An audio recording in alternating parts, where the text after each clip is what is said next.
I will probably. That's a tough one. I would have to say. Because he got a calendar. He got a nice little catalog. Why that one? That's one of my favorite. The way he flowed. I got a track that I did where I was kind of flowing similar. Thug Misses from Everywhere, Mr. Jazzy. He came so hard. It was like, yeah, the beat hard, everything he does is hard, but that would most definitely have to be. He has a version of Letter to My Unborn that was on the Machiavelli mixtape series and not the album. Mm-hmm. That would be one of the beats I would choose. But if I had to go off the album, it would be it'd be the one with Corrupt Daz, Meth and Red. Okay, that's dope. It's so many it's some good choices from, right? I just personally like. See, I grew up liking West Coast, so regardless, like now, if you ask me to pick a Quick beat, I can't answer that. I can't either. Cause Quick got too many beats that I fuck with. But I can. Are we? We recording. Oh. You can close it now, but. What's going on, everybody? Welcome to another edition of Where I Come From. It is I, Mr. Tone Deaf. I'm back in the building on a random ass Tuesday. So if you're watching this exclusively on the TDR YouTube page, you are in for a treat. Only because I have been told several times by my guest today, this is an exclusive. So I'm allowed to ask her whatever the hell I want. And I've known her for a while, so I know a lot. I can ask anything and be okay with it. But I am joined by what I dub the jazziest woman from Milwaukee.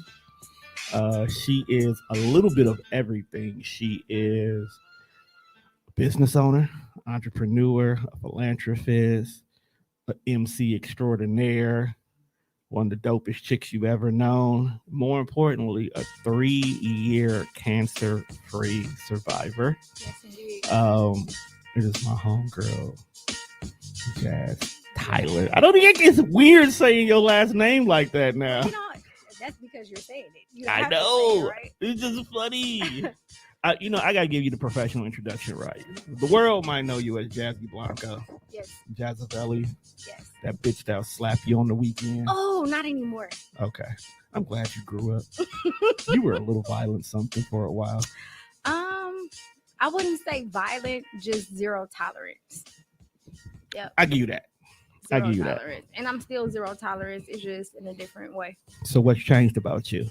Everything. Let's start from the beginning. What changed? What's the first thing that you notice about you? Patience. Ooh. My patience. I have a lot more patience. And because of the things that I've been through, including cancer, I just don't have time to waste. Let's go there. Me and you reconnected literally months before you found out. Right. How was that experience? During the experience, I didn't cry. Okay, specifically, which cancer did you have? I had breast cancer. Okay. Yep. I had breast cancer. When I found out, I was kind of taken off guard. My aunt had just passed a year prior unexpectedly from cancer. Ooh. So it was emotional, but I don't even think I cried. I didn't cry until like a year later. It just hit me when I realized. Because when you found out, you told me at work. That was the funniest part. I found out randomly in the hallway at work, and you was just like, "You know, I got cancer. All right, I'm about to quit." Yeah. Because you were like, "I'm about to quit." Because I have to put on my mind. My mind frame was, let me armor up. Right. I'm about to go in and beat the fuck out of cancer. You know what I'm saying? You did. I don't have no time to move. I think it was the fact that I knew at that point in time, like, this was a battle you were going to win easily. No different than if somebody was across the table from you trying to go bar for bar. Right. I already knew that. But I think it was more so, it was your journey that I paid more attention to anything. Like, even now, when you will bring up, you can't believe that this was 2 years ago, 3 years ago. Mm-hmm. And it's like, I can't believe it's been so long, so fast, but I never had any doubt that you wouldn't be on the other end of it, big time. So that's one thing I always loved about you. I appreciate that. It was one heck of a journey. I think the most emotional part about it is that I had a cousin and a friend who was diagnosed at the same time that didn't make it. Damn. So Quisha and Taz, and I visited both of them and spoke with them frequently, and we kind of was like on the same path, Yeah. But it was really just even more of a reason for me to be grateful. Right. It was tough. The surgery was tough. After recovery was tough. How many surgeries did you have? I had 4 surgeries. The last surgery I almost transitioned. But it was more of a mental thing than anything. Right. So when I first got diagnosed, I just went for a regular checkup, yearly checkup. They felt the lump. I wasn't worried. I went to take the mammogram, and then they ended up finding something in the other breast. So the one he felt the lump in, it wasn't even cancerous. It was the other breast that they found. So you were benign in one and cancer in the other. Yep. That's wild. So when they initially told me, it was like, okay, what's cracking? What I like what how I we need gonna to do, beat this, you know? How we gonna do this? How long it's gonna take? Right. I got a tour coming up in 2 years. I need this to be gone. Yeah, like we gonna get to it, but the process was so tedious and the process was so severe because in the same breath, because the first surgery I had a mastectomy. Right. And they automatically put implant. Right. My body rejected the implant because it was foreign. Right. So I had to go like 6 months without a breast on that side, which mentally was like draining. Right. Because initially it was like I don't want to like I was worried about dating. I don't want to have to explain this to people over and over what I've been through. Having children again, if I wanted children, could potentially be an issue because the type of cancer I had was estrogen based, which means that it could bring the cancer back. Right. So it was just so many things going through my mind, but then I just realized that there's only one being who has the last say so. Big facts. And he owed me $5, but we're not going to talk about that here today. So that with that mind frame, that's what really got me through. I didn't cry until like a year afterwards because I'm always in survivor mode. You are, and I'm kind of, I commend you for that, but at the same time, I'd be worried. Yeah. Because it's like, fam, you got some serious shit going on right now. Can you at least take some emotion and realize? Man, listen, I went back to work 2 weeks later. I know you did. And my doctor was like, "Is you trying to die? Like for real?" I know you did because you like quit a job, got a whole nother job, and was still like, "Fam, cancer just don't go away like the common cold. You gotta chill." But I am glad to see you on this end. Speaking of jobs, you do a lot. Okay. Like let's get the common sense things out the way. Okay. Let's talk about your company. Which one? See, that's what I'm talking about, fam. Too many. What's your favorite one so far? All of them is my favorite, but stop lying to yourself. It's like your kids. You get all of them ain't your favorite. Yes, they are. There's an order. So Keep is right. So the first business I started was Keep Your Head Up Society. Yes. That originated as a hip hop curriculum I created based around the body of work of Tupac. I was blessed to sign a contract with the Milwaukee Academy of Science. I was going to get to that. Rest in peace, Kaylin Jones. Keep going. Kaylin Jones, and shout out to McHenry as well. They both allowed me to come in to conduct the hip hop curriculum. Okay. During this time, this was maybe like a month before COVID hit. So I didn't get a chance to finish the curriculum. But I still am in the works of figuring out something way bigger on a larger scale as far as how I want to do that. But also it's basically a community organization. So I have a vacant lot on the block that I grew up on, 14th of Burleigh. Okay. Shout out to the zoo. Yes, indeed. The original Zulu, in case they didn't know. But my family have been over there since 1959. And I wanted I'm a firm believer in if everybody play their part, then things will get done. Right. I'm not trying to save the entire city, nor am I trying to save the entire world. I Right. can only play my part where I come from. Exactly. So the Hip Hop Gardens is just a place where people can come and pick up fresh food. You know, I seen that. it's just a gathering spot in the hood, and we still building it. So keep your head up. Society is community based. And then I think the most exciting part about it is that I've been blessed to join forces with the organization, the Iverson Classics. Okay, we gonna stop right here for a minute. So, everybody in the world, you have one person you like, right? I mean, one person you fucking idolize to the point that if you seen them in front of you, you might freeze and freak out. That is AI for her. So I don't idolize him. I don't mean idolize, like that is your celebrity. Well, how did we get here with him?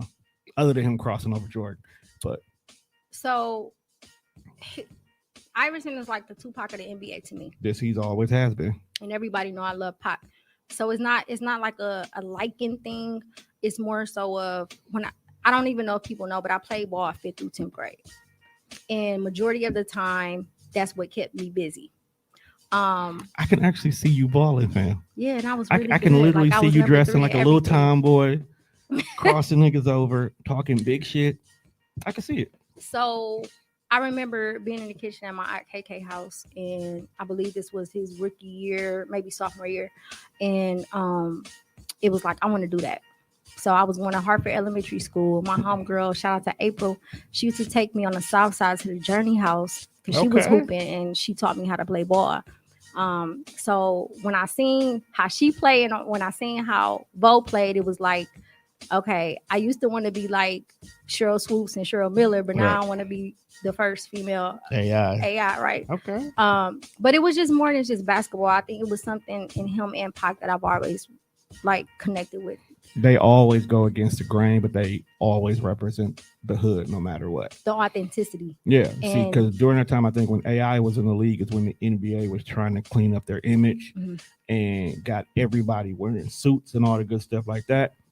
He was still being authentically himself. Right. You know. So that's what I gravitated towards. I gravitated towards the authenticity, but most important, I felt like out of all the people that were in that arena in which I played ball, he was someone I felt like was from my hood that I could relate to the most. He did give you that vibe that no matter where you from, he's from your block.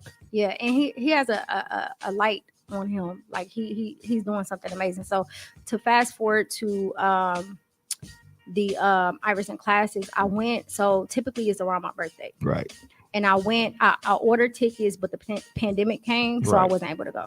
So this year I ended up going, and I went not because it's just the Iverson Classics, but I seen the vision from afar. Right. It's pretty much like the Black version of the All American, in my opinion. It was. Right. So when I went, it was like, yo, like everybody that knows me knows how I get down with the youth, with the community, with anybody using their platform to uplift the youth.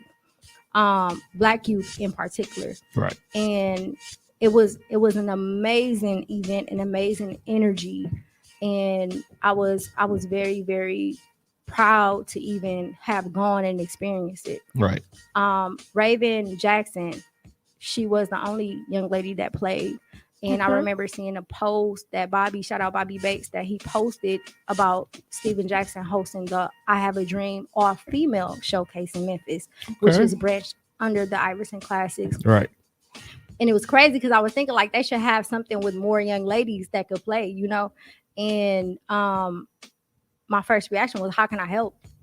Like, how can I be a part of this? And it was like, yeah, we always looking for community partners. Like, I don't want to be a part of the basketball aspect because that's not technically what I do now. Right. I know my lane. And my lane is community. When it comes to serving the people and giving to the people. Right. That's what I'm about. So it actually was like a month of us building and putting stuff together before it actually hit the internet. Okay. And I'm not big on notoriety. Right. I'm not big. You actually have been really low key with all the moves you make. Yeah, because it's not about me. It's never been about it's just you. walking that purpose. But I think I remember driving. I was driving to get something to eat at night, and I put up IG at the stoplight. Don't text the drive.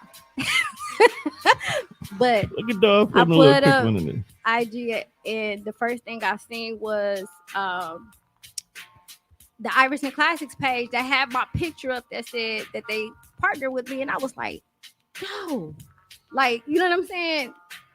Wait, what? Like, You wasn't ready for that? it hit me, and it was like, man, like, not once again, not because it's them. I mean, that's a part of it, but because I get to expand me helping people Right. outside of my city, which is what I've always wanted to do. Now your reach is a lot longer than what it was before. So what is your end goal with this? Well, it's never an end goal because the work to assist the people is always ongoing. This is But true. I don't have any expectations. I don't have any goals of moving up or anything like that. It's strictly just about the people. Okay. So you brought up something earlier, and I want to double back a little bit. You are focused on helping the people's the Burleigh area is a personal place for you. Yes. For those who live in the city of Milwaukee, you know we've had a really big issue with stolen cars lately, even to the point where dealerships now won't take certain types of cars in as trade-in. I've heard that a lot of these cars are now kind of being found over in that area. Is there anything that you're looking to do to try to at least guide the youth in something different instead of looking at this as an avenue, maybe finding some after school activities, something basically to get our youth back to wanting to be more hands-on instead of just being out here wild and free? First and foremost, I think, well, what I will start is by saying it's not a me thing, it's a us thing. Of course. And we have to understand that systematically there are things that have been put into place and are continuing to be put in place to force these type of things to happen. So for me, it's not a matter of judging, because if I'm gonna be realistic, they was doing the same thing in the 90s. It's just we didn't have social 80s and media, 90s. social media, you know. So I think it's more so of a matter of we have different components that plays a part in this. The family, the household. It's not that the parents don't care about their children; they at work. They're too busy working. You know, I think I think where we went wrong is not allowing others in the community to assist us in raising our children. So if Is we it can not get back allowing? to that, Is it not just only allowing, or is it just people not caring? both. Because we now have this thing where everybody's always talking about minding their own business, where they can see a situation going. Like just before me and you sat down, had a whole domestic violence show that we have here on TDR, and some of the conversation that came up was, if you hear about your boy doing a DV type of scenario, do you intervene? So And there are some people who just, that's not my business. yeah, and that's cool. That ain't for them. But for me, it's like I feel okay. For instance, it's two scenarios that happened to me in 1 week when I got back in town. Okay. The first one, I was going to get something to eat. I pulled up in the alley. The guy was just speeding crazy down the alley, and any other person would have been mad or not said nothing. And when we got out, I was like, bro, you scared me. Like, I was about to get the car. I feel like you about to hit my car. Like, slow down, be safe, you know? And he was like, you right, I got you. Like, my bad. You know, yeah. The little kids, they was running through the alley, you know, they in stole these stores. I'm like, they like, what's happening? Like, really? You know what I'm saying? Like, I think that it's the approach. Like, we always come to the youth with an approach as if we have to tell them what to do. We haven't even listened to why they're doing it in the first place. That's one of the things I've been actually telling a lot of people. We quick to say what somebody is doing wrong, but we're never asking them what's going on. And it's a lot going on. It's not just in the household. I mean, it's like I said, systematically, it's a lot going on. So it's gonna take a lot. I think I don't know the solution. I'm trying to figure it out myself. All I know is that all I can do is play my part, which is connect with them and build with them as much as I can. And that's all I ask you to do, because you definitely got a voice that needs to be heard. Speaking of voice, all voting is local. Lavo, talk about Sister Soldier. All voting is local. Yes. Tell me more about this, because when I got back in contact with you, you were going heavy for the political scene here in the city of Milwaukee. So what I will say, because I'm not at work, so what I will say is that I never really went heavily with the political aspect. What I ended up doing was becoming a bridge between people I know that sit in political seats and the people in the streets. Big So facts. the reason why, shout out to Alderwoman Cox, because I've been rocking with Malele for a while, and I grew up in her district. That's damn near family to me. Yeah, like that's big sis. So she's one of the few people who is reachable and is actually true to the work and being committed to assisting the people. So that's what I do. I try to work with people like that. Right. And what I figured out was that there was resources at the city state level that our people could benefit from that But we were didn't know not. about.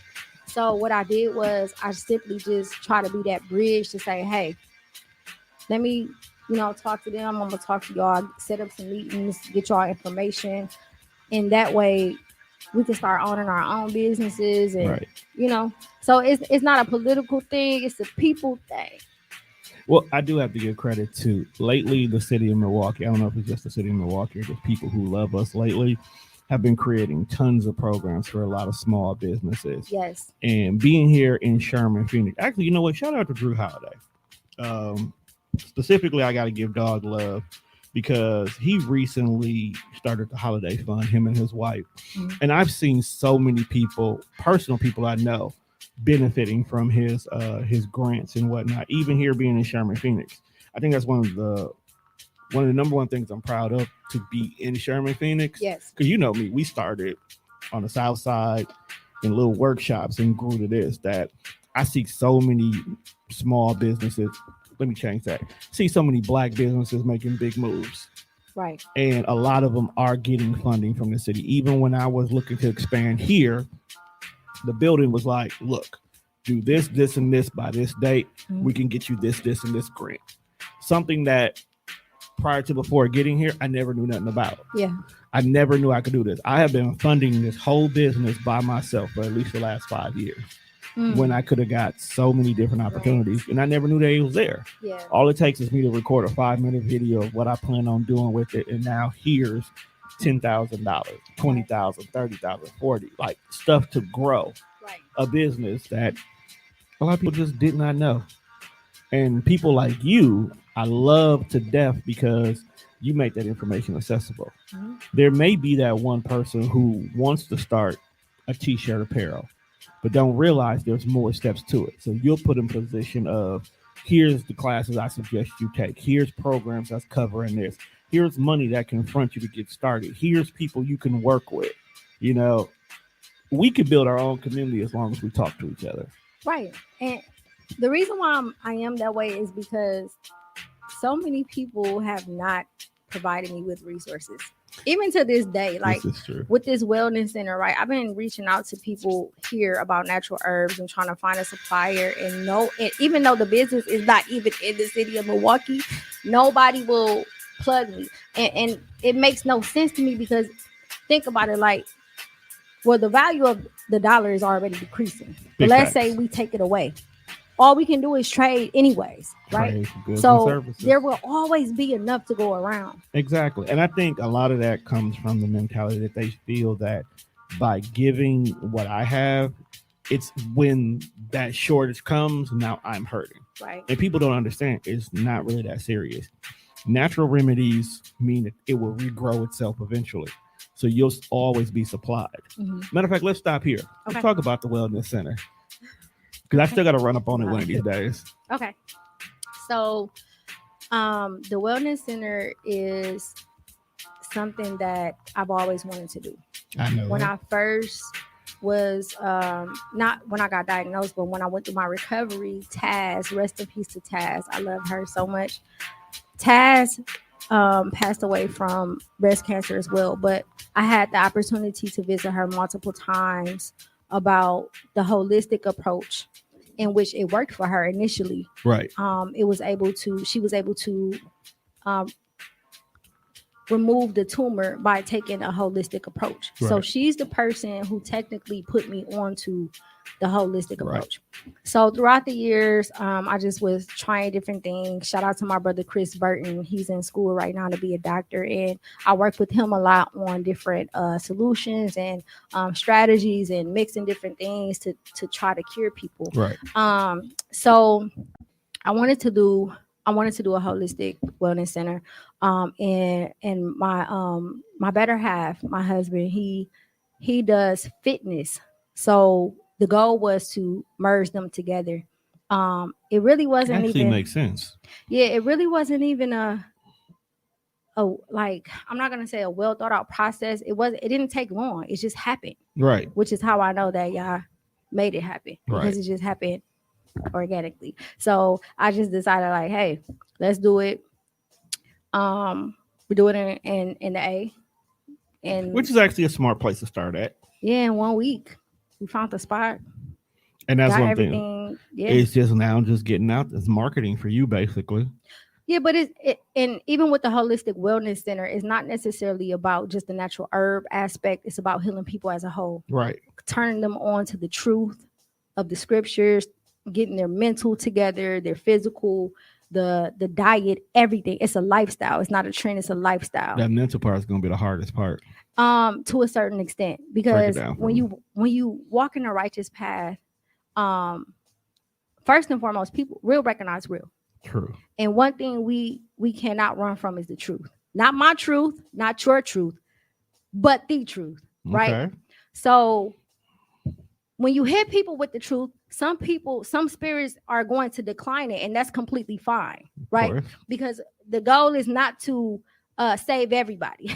Right. But while on earth, while walking in purpose, what I've learned is that I've been loyal to so many people, the wrong people. And I have not been as loyal to the Most High. So when I started to do that, I started to realize that that's the only thing that matters. With me doing so, I never worry. I'm not going to say never. I'm getting out of the ways of worrying about whether or not someone is going to be receptive to the information and knowledge that I have as it pertains to helping them. Is either you take it or you don't. If you take it, let's rock and roll. I got you. If you don't, more power to you. Do you. You got this. I'm actually going to, next time I come down to Atlanta, I'm definitely making sure I stop in. Come through. I'm actually due We for got another. raw honey. How did you get raw honey, fam? So let me find out you got a whole beehive out in the backyard. You just going and shaving on the weekend, fam. So we have honey that has ginger, honey that has buckwheat, raw white milk thistle honey, raw red honey. Right. So my favorite is the raw white milk thistle honey. I love it. And when you taste the honey, you're gonna realize that the honey in the store is not as authentic. You definitely can tell that. We have natural herbs for teas. We're gonna have sage, the basics, and then eventually branch off to, soups and vegan food. So I'm 2 months no meat. I slipped up twice. I'm not afraid to say it was my mother's birthday and I wanted a steak so bad, so that's what I ate. I'll let it slide. And then one day I had, I'm always in the taco truck in Bronzeville. That's like the best tacos in the city. And I typically get vegan tacos, but this time I got the taco with the steak. So I slipped up twice in 2 months, but I'm not perfect. It's a process. Cool. You can't just quit meat cold turkey, man. It takes a while. You got to slowly get there. I feel you on that though. It does. But my mind just went blank. Yeah, because I just hit you with a hoe. You're like, wait, what? What is that? You're like, you vegan, fam? Yeah. I'm not vegan because you're getting there. I'm still eating dairy and I'm trying not to, but I have let the meat go not because it's the cool thing to do and I'm trying to, but because my body, number one, I don't want to risk getting cancer again. Right. You got to be very careful with your body. I tried it for 1 week. And I started waking up at 5:30 in the morning without an alarm clock, just energetic. Meat definitely plays a major factor on what drains us and slows us down. Because at the end of the day, no matter how you cook it, you have to realize to yourself, you are putting something dead in in your something body. alive. It makes no sense. And it really doesn't. I get it when we were out in the wild trying to survive, but we're not anymore. Right. You know, I actually have a homegirl, shout out to Butterfly.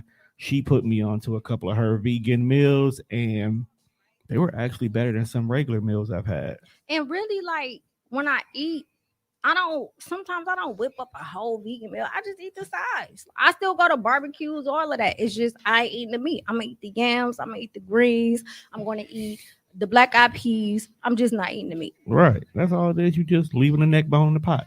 That's it. That's it. Ain't no meat. Ain't no meat on the neck bone anyway, which is really just wasting your time.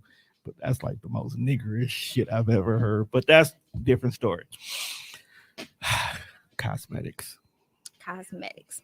So Kali Rayne Cosmetics is named after my daughter, Kali Rayne. I knew that. I just wanted you to say it. The reason why I started it was because one thing I learned from Chairman Fred Hampton Jr. was that legacy is more important than life. We're going to get on that in a minute.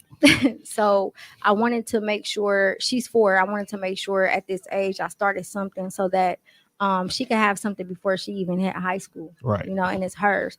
But the cosmetics line started with me making home-based cosmetics. And then I really sat down and thought, like, I withdrew that and thought, like, everybody is so fixed on just slapping stuff on their skin. But Right. in all actuality, which is one of the reasons why I wanted to start the wellness center also, it starts with your diet. Big facts. You can have all of the blemish removers and the makeup and the soaps and face washes, but if you don't drink enough water, if you don't eat the right foods, your skin's still going to be crap. It's still going to be bad. And then the crazy part about it is people, women mostly, because not too many men, women literally will put makeup to hide the blemishes instead of correcting them. Correct. Yes. Yep. So you'll sit here with like bags, dark spots, blemishes on your skin when instead of putting this makeup on, you could have did the skincare regimen instead and would have came out a whole lot better. Another portion of the teeth of the cosmetic line is teeth whitening. I started doing the teeth whitening. Shout out to my sister Bridget in the A. Bridget put me on this. Well, Chairman put me on it, and then he introduced me to Bridget, and then Bridget trained me, and it was like, yo, nobody at the crib do this. Nobody put other people on, you know. So shout out to sis. A lot of that has to. You got to remember, our city is a crab in a barrel mentality. Yeah. Some of it came from, and I hate to put this, when Chicago people came up and they seen that we wasn't on to some of the stuff they was on. They started pushing what they had and was being stingy with their information. So when somebody got something, they started being stingy with their information. And next thing you know it, the whole city don't want to share nothing. Don't want to share anything. And it'd be free. So she provided me with how to do it, trained me on how to do it. And the products I use are vegan. And most importantly, I'm gonna be realistic because I'm never politically correct, right? Nah, that's why you here. My people, everybody don't got insurance, right? And niggas don't even know what that is, fam. Let's be honest. And when the pandemic came, a lot of people lost jobs. Does that mean that you can't walk around with a pretty smile? Does that mean that you can't get your teeth whitened? Now, I don't fix teeth. I don't fix stank breath. I don't fix none of that stuff. All I do is whiten it. So if you want a consultation as it pertains to your dental health, then I do suggest you go to your doctor. All I can do is just make your smile beautiful. And you do that. I mean, I got some work to do on myself, but when I get the veneers and niggas' whole grill is shiny, I'm gonna come see you twice a week. Get my hair cut and then come see you. That's how we gonna do it. Niggas is gonna be 50 years old, fly as hell for no reason. But you bring up the chairman. Yes. And when I found out that you partnered with the chairman, I wasn't surprised. Like when I actually seen the photos of you at the filming of Judas and the Black Messiah, I'm like, that's where you belong. So I actually met Chairman a decade ago. I had a feeling you did. It had to have been some history there because you were there and you were comfortable. Yeah, I met Chairman a decade ago. He came to UW Milwaukee and he spoke. I went to go see him speak, and sister Nate Gilliam, right, he took me to a Huru event where I met Sister Daphne, and I got cool with her, and then she rocked with Chairman, so I ended up getting cool with Chairman as well. And I studied. Well, first and foremost, I've always studied the Black Panther Party. Of course. Minister Huey P. Newton, Chairman Yep. Fred Hampton Jr., Chairman Bobby Seale. So that's always been instilled in me. Once I got around Chairman, and I'm grateful for him because he was the first person to show me what structure and discipline was. Mm. And it took me a while because, like you said, when we first started, I was nothing like what I am today, and I'm okay with that because growth is everything. But watching him and learning and just picking up on certain things, most definitely, he instilled a lot of structure and discipline in me. And what ended up happening was, I ended up being his executive assistant. Okay.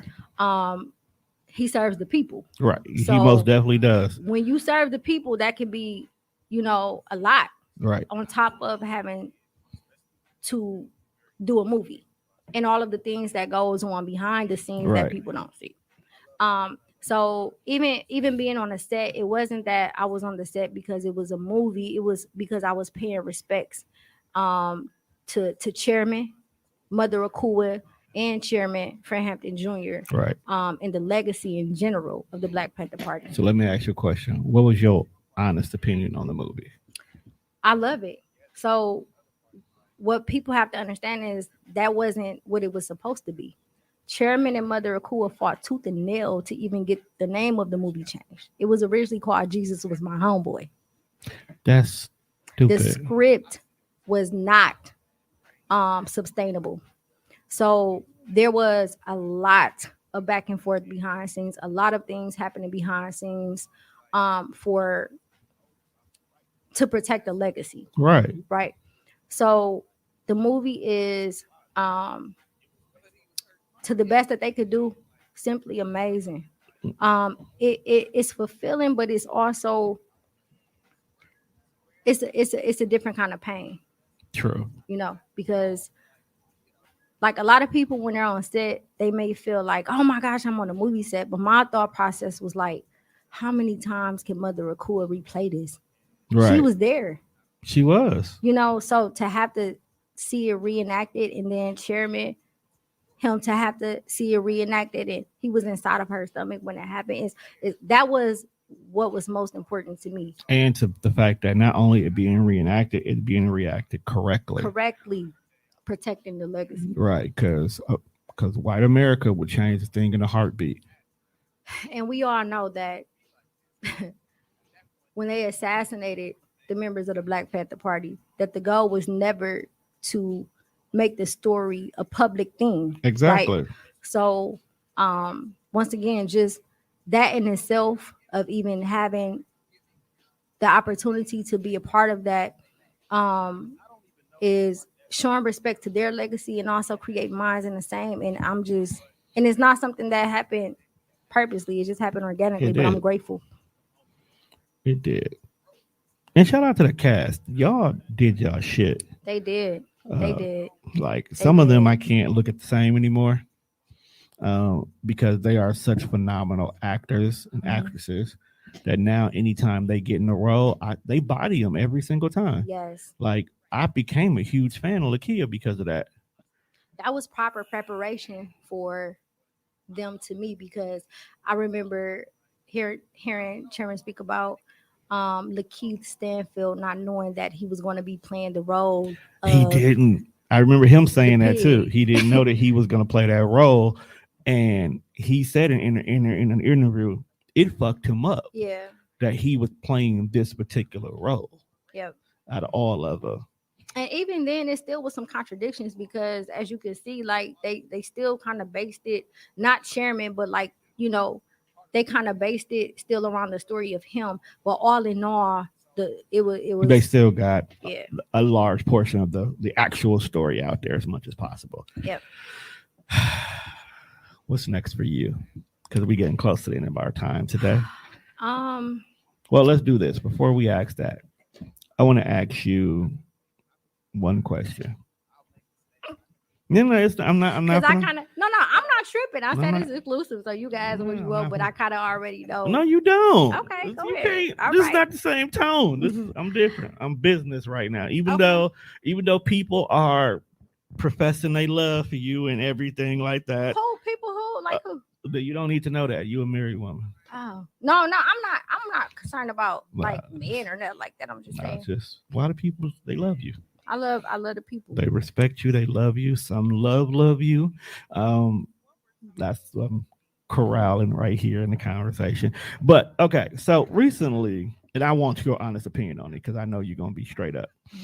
Recently they just got done announcing that they have a vaccine ready for the youth, for the kids under 11 years old.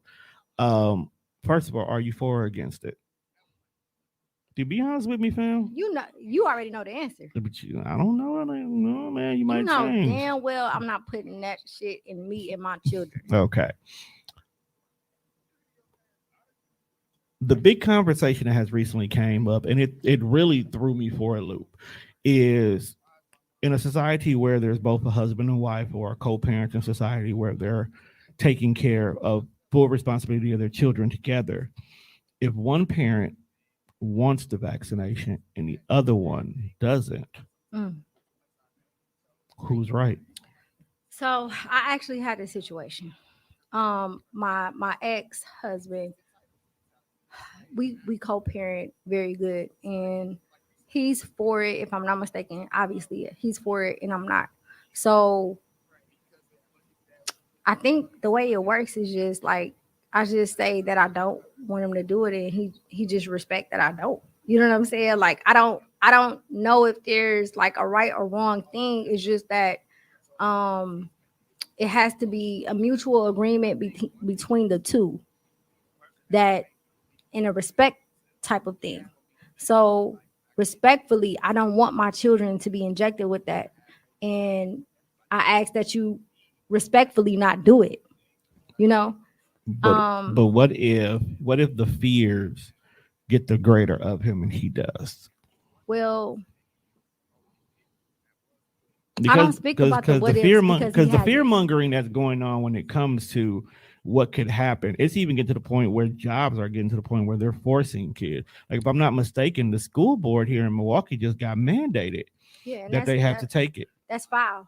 Because it's people that have been working at MPS for years that lost their jobs because they can make their own executive decision about what goes on inside of their body. I feel you on that. So as far as me and him, I don't know because that's not the case. So I can't speak about the unknown. True. All I know is that my children and myself will not be taking the vaccine, nor will we participate in any government experiment. You feel like they Tuskegee us? I don't feel. I mean, the proof is already out there. There's people who had COVID, and let me say this: it's not to denounce COVID, but there's people that had it that got the vaccination and still got it again. This is true. So, and I'm a cancer survivor, so nobody's sticking anything inside of me that's pause as far as medicine. It's funny when a woman pauses. Because I wasn't standing in like I know. Way. It's just funny. Like, you know, because people's minds go. But anyways, I know. It's just funny. Like I have to be very careful about what I intake. Definitely. And I think that's why I wanted your opinion, because you have to be 100% cautious about anything. The medicine you take, the food you eat, the water you drink, because your body has a risk factor, a high risk factor at that. So the vaccination, I got it. Okay. I more so got it from my mother. My mother is very, very ill. And her only request that she's ever asked any of her kids is to get vaccinated. That way, if you happen to get it, I know is if you happen to get it, you don't bring it to me, you know? So she just wants that reassurance. So I went and got it from my mother. Casio charger. You can definitely see it. Thank you. As you about to die. I actually tried to give it to you at first. Oh, I didn't know. You rejected my love from my charger. Nah, I had two anyway. But I just you know, with the kids, I'm not doing it right away. Mm-hmm. Me, I could risk my life. I've lived on this planet for 43 years. If I made a choice for my family and it ended my life, I lived a good life. Right. I'm not going to put my kids at that risk, though. Yeah, but I think that well, first and foremost, being black is a risk. Number two, Big facts. anytime that someone is, I mean, it's my issue is this. My issue is that time and time again, and this is just the real. There has been physical proof that we have been experimented on, Oh, no doubt. physical proof that the things that they inject in us is not safe. I mean, the cancers, the diseases, everything is man-made. Right. So why do we continuously trust the people that oppress us? Because we're conditioned to. Think about it. You could be, I'm conditioned to a lot of stuff, And but we you are still have conditioned to to. make You, an but executive decision to say, are you going to, like, somebody, you know, I'm I had to go through the process of unlearning to relearn. But see, that's just it. You went through the process. Some people are comfortable with being ignorant. They are. Okay. And a lot of people went through the whole thing. I'm not getting vaccinated. This is a violation of our rights, the whole 9 yards. What rights? We don't have rights as a black Hold people. on. Hold on. I hear what you're saying. And then it's like, okay, the job that you have is now in danger. Mhm. Because so many of our people are not skilled workers or they don't know how to go out and make something happen on their own. They rely on a 9 to 5 to get them from point A to point B in life. Ooh, my job is in danger. Let me now go get this. They've done exactly what you wanted them to do, regardless of whatever the outcome is. So until everyone starts back going towards the path of the righteous, yeah, the most high, then we're all gonna be discombobulated. Most And definitely. and I'm not saying it because that's the easiest thing to say. That's that's what I know for a Yeah, fact. you walk it, so that's why I believe it from you. Like we have become so dependent on the government, a government that was never created for us, Mm. a country that was built by us but not for us. They don't even want to give us a little money on the side no more. And they honestly, like, man, all I can say is direct people to the scriptures. Most definitely. Like, because uh, the back and forth between whether you should or you shouldn't, I think common sense wise, people, for the most part, I know for a fact that our people know that this is something that we should not take, but Right. because they are afraid of being broke and they are of the materialistic world, Ooh. it's a problem. See, me, I'm a hustler. I didn't have nothing. So if a job tell me, and I know this is not everybody's situation, but Right. the reason why I'm saying this is because I have built up enough strength and faith to know that y'all will always guide me. Most definitely. So that if a job come and tell me that I can no longer work for them, in which I shouldn't be working for them anyways, then unless I get the vaccination, then I have to be terminated. Okay, you not gonna tell me what I can put and what I can't put inside my body That's the because jazz I you was didn't looking create for. me. That's the jazz I was looking for right there. And we've come to the end of this You episode. didn't create me. Wait, before we go, I gotta. But get I was some saying I was gonna shout-outs. give you your Oh, moments. I'm I'm not. sorry. We not done. I'm sorry. Go ahead, give your shout outs. I What just- you up to? How they can find you? Oh, If you're the trying to be Jazzy found. Effect on Instagram. I wanted to direct people to my husband's music as well. It's not rap music. It's strictly uplifting. Yeah, it's strictly about the Most High, about the scriptures. The scriptures of truth is out now. Okay. You can download it. Uziel, formerly known as Slick Puller. Download it on Apple Music. The video just dropped on YouTube, and I want to refer people to the truth. So the reason why I'm saying this is because a lot of people know me from music and they know my grind and all of that stuff. But if you don't take anything away from hearing me speak or my interviews, please take away this. The only being that matter is the Most High. The only person that has control over you is the Most High. The Most only definitely. person, the only being who you owe your loyalty to is Yah. Nothing or nobody else matters. I promise. And I know because I'm walking it and I have walked it. And there's been so many situations I've been in that he's proven to me. Right. This is why she's one of my favorite people that I'm not related to.